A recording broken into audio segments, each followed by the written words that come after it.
Hi yo-yo viewers, subscribe చేసేటప్పుడు అక్కడ ఉండే గంట సింబల్ ను ప్రెస్ చేయడం మర్చిపోవద్దు. అప్పుడే మీకు ఎనీ టైం అప్డేట్స్ నోటిఫికేషన్స్ వచ్చేస్తాయి. వారిద్దరూ మంచి ఫాలోయింగ్ ఉన్న యంగ్ లీడర్స్. ఒకరు ఆల్రెడీ ముఖ్యమంత్రిగా ఉత్తరప్రదేశ్ ని ఏలుతుండగా మరొకరు తెలంగాణ మంత్రిగా మంచి గుర్తింపు పొందారు. తెలంగాణ మంత్రి కేటీఆర్, యూపీ ముఖ్యమంత్రి అఖిలేష్ల గురించే ఇదంతా. కేటీఆర్ అఖిలేష్ ని కలిసిన అనంతరం వారి ఫోటోలను సోషల్ మీడియాలో షేర్ చేశారు. రాజకీయాలు పక్కన పెట్టండి, ఉత్తరప్రదేశ్ ఎన్నికలు ముగిశాయి.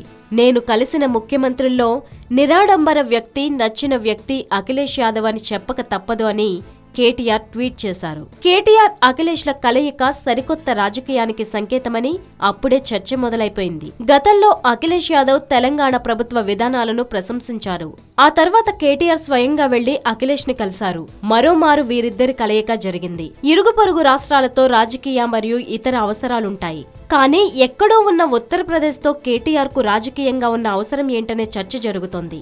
వీరిద్దరూ తండ్రి రాజకీయ వారసత్వాన్ని పుణికి పుచ్చుకుని దూసుకుపోతున్న వారే. వీరిద్దరిలో ఉన్న ఈ కామన్ క్వాలిటీ వీరి స్నేహానికి నాంది అని అంటున్నారు.